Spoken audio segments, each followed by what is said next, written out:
My next speaker is Dr. Adele Brunetti. And give me 2 seconds.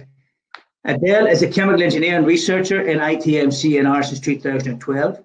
Adele's main expertise is in experimental and theoretical analysis of membranes and catalytic membrane reactors for hydrogen production and CO2 conversion, long-term testing, aging phenomena evaluation of polymeric membranes for gas separation, design of integrated membrane systems for gas separation. Adele has authored more than 80 papers published on referenced international scientific journals, 20 book chapters cited by Elsevier, Wiley, the Royal Society of Chemistry, and about 200 international conferences proceedings. 1 book for the Royal Society, 1 international patent. She has also participated and invited lectures and oral presentations for several international conferences.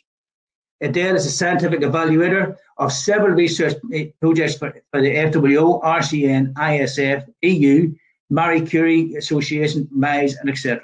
In 2010, she was awarded the European Federation of Chemical Engineering an Excellence Award in Membrane Engineering for the best recognized PhD thesis in the years 2006 to 2009.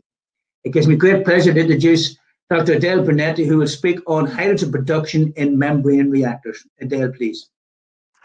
Thank you, Paul. Thank you all for the invitation. Good morning to everybody. This is just a very brief introduction of my institution. I work in the Institute of Membrane Technology, which is an institute that is located in the deep south of Italy. And we work basically on membrane engineering, so the application of membranes in various fields. And in particular, in my group, we work on the application of membranes for gas treatment, hydrogen separation, purification, and production. So referring to hydrogen production, we know that, as also Jan said before, that most of the hydrogen is currently produced by steam reforming of methane, of natural gas, and that in traditional process, we have various reaction stages. The first is steam reforming. The second is an upgrading stage for removing the carbon monoxide contained in the syngas, producing much more hydrogen. This is carried out in 2 reactors, and then we have a separation stage for purifying the hydrogen at the level of purity that we desire. So in the case of membrane reactors, what is a membrane reactor? A membrane reactor is a so-called multifunctional unit where the reaction and separation can occur in the same unit.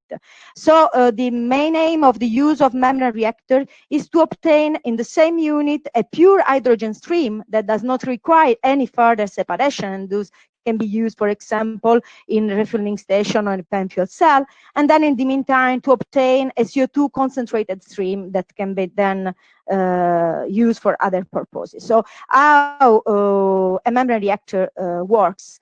Basically, in membrane reactors, we have an inner tube that is the membrane and an outer tube that is the shell. We can have also a multi-tube configuration. And in the annulus between the membrane and the shell, there is the packed bed catalyst. That is usually a catalyst that is traditionally used in traditional operation.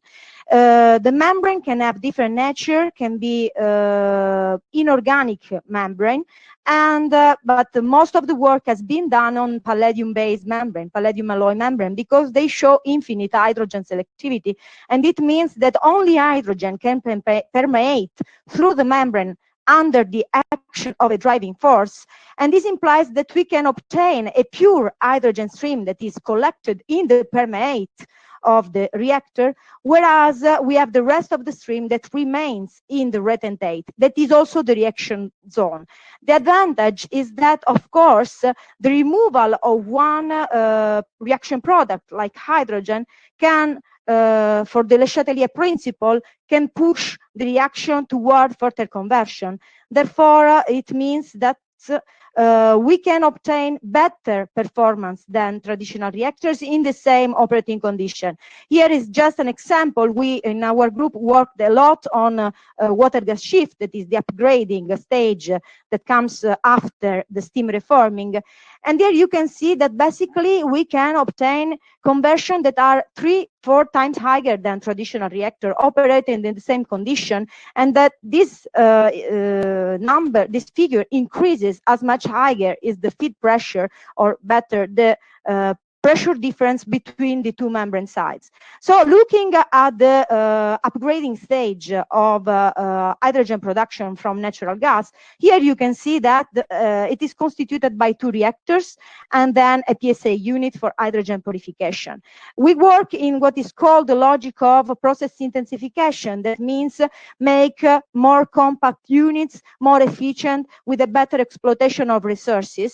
And in this logic, membrane reactors fit very well, because here you can see that the 2 stages and then the separation stage can be concentrated in only 1 reactor that can be operated at a temperature that is usually the one of the high temperature reactor of the water gas shift. And here we can exploit the advantages offered by the kinetics of the catalyst, but in the meantime we can exploit also a thermodynamic advantage, because we remove hydrogen from reaction volume, so we promote the conversion. And this is just an example of the performance that a membrane reactor can get. Here, for example, you can see that we can obtain, if we compare the performance of the single membrane reactor with the whole process, so the 2 reactors in series, we can obtain a conversion that is more than 10% higher than the whole traditional process, and about 33% higher than the first stage of traditional process. But this is not the only advantage. As I mentioned before, the main advantage is that we can obtain a pure hydrogen stream that does not require any further separation, and that we can obtain also a CO2 rich stream that is already compressed. This does not happen in the case of traditional process that needs to be further treated in a separation stage.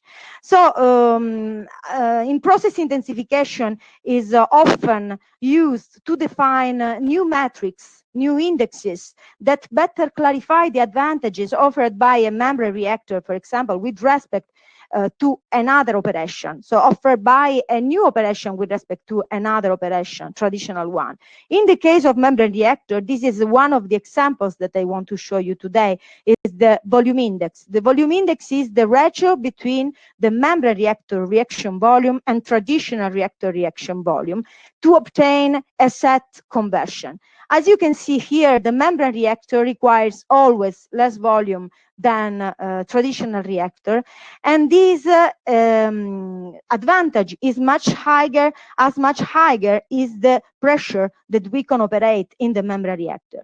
This advantage occurs with the palladium membranes, but occurs also with other membranes. I do not have time today to speak about other membranes. I just can say that there are a lot of ceramic, silica-based, zeolite-based membranes that can be used for this purpose. In that case, of course, we do not have infinite hydrogen selectivity. So we have a promotion of the reaction, but in that case, the hydrogen needs to be purified after the reactor. So if we just compare the membrane reactor with the whole traditional process, here you can see that we have a significant advantage in terms of volume.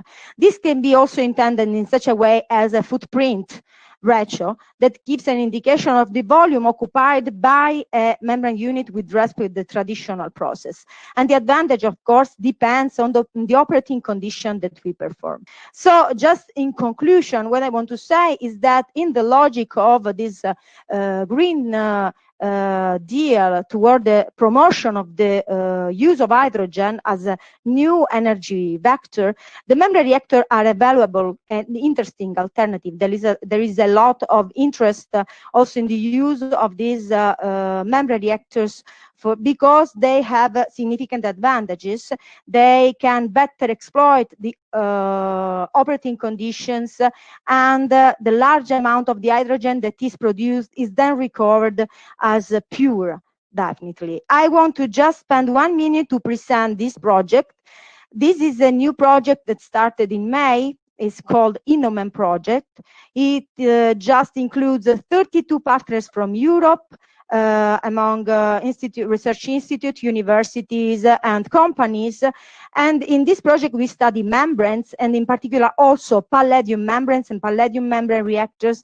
And the scope is mainly that to promote the scale up of this membrane technology toward TRL 6 to 7. So with this, I want to really thank you for your attention. Adele, thank you very much indeed. And we have time for a couple of questions, and I'll kick it off. Your work focusing on membrane reactors to increase the hydrogen production. And if we go back to the polls, 45% talked about increased national policies and hydrogen strategies, whereas 25% talked about increased deployment and demonstration facilities and infrastructure. Currently, what is the best membrane on the market, and what will the technology move to over the next 5 years, please, Adele?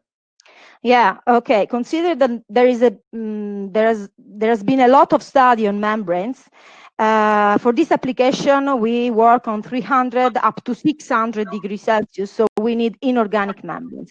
About the scale up of these membranes, at the moment on the market, there are very few membranes because there have been several problems related also to sealing of these membranes to get well separated the permeate and the retentate street. Palladium-based membranes, palladium alloy membranes, are the ones that at the moment are at a higher TRL, also because they have been, the main concern was about the cost of palladium. But in the years, also within European project, the layer of palladium that is supported on a stainless steel support or ceramic support has been reduced really under 1 micron, and it means that the cost is reasonable. So at the moment, I can say that we have membranes that have been scaled up to TRL 6, and they are palladium-based membranes. If we're looking at different membranes and we look at the rare earth minerals and materials going to be used for them, are we robbing Peter to pay Paul? Are we taking rare earth metals to answer a CO2 problem to produce hydrogen and creating other problems? Yeah, you know, there has been a lot of work also on finding alloy of palladium with other non-scarce materials like copper and or gold. This is in any case a scarce material. This is always related to metal membranes. If we look at the other membranes, they are cheaper for sure. There is no problem related to raw materials, but they do not have the same performance. So they, at the end, we have to find a balance, because then in any case, if we use that membrane, we will have less better performance than the one that we can have if we use palladium membranes. And then we have to add another stage for purification, so it is an additional cost. So it's a bit, I think that if we go toward the use of alloys with not scarce metals, and we reduce too much the layer of palladium on the top of the membrane, it can be acceptable. The final question, sorry, I have 2 more questions. Is the use of palladium membranes a bottleneck in the deployment of hydrogen, because we're looking at electrolyzers and availability using rare earth materials, and what could be the break point that will move to the next TRL other than palladium? Yeah, another problem is mainly related to the, as I mentioned before, it seems to be a not important topic, but for membranologists, it's a very important, is the sealing. If you want to realize a big membrane reactor with several tubes of membrane inside one shell, and you have to assure that these membrane are well isolated from the shell in order to obtain a pure hydrogen stream. That is an important bottleneck that has attracted a lot of work. And another problem could be on the stability of these membranes with the time, I mean with a long time, because in that case, if we have a stream that is containing sulfur compounds or carbon monoxide, there can be some not poisoning, but some inhibition phenomena that can reduce the performance of this membrane. This is the reason why there has been a work for creating some protective layers to reduce the attack of sulfur compounds, for example, on the palladium surface. And one final question, Adele, is does the carbon monoxide poison the PD catalyst? And if so, how is this mitigated within these membranes? Okay, we did a lot of work on this aspect, because in the case of water gas shift, the main problem was that carbon monoxide creates an inhibition effect on membranes, thus reduces the membrane surface that is available for permeation. So basically you expect 1% of recovery, and then you have less, because you have less membrane available. So the main work that has to be done is on one side on this protective layer, but on the other side on working on the operating conditions, because we know that carbon monoxide after a certain temperature has a very low effect on the inhibition of permeation of the hydrogen through the membrane. And this is the reason why, for example, in water gas shift, we operated above 350 degrees, because in that case, the effect of carbon monoxide was below 10%. Adele, thank you very much indeed for your presentation, and thanks for answering those questions. We'll come back to you at the end for the broader question and answer session. Thank you. Thank you.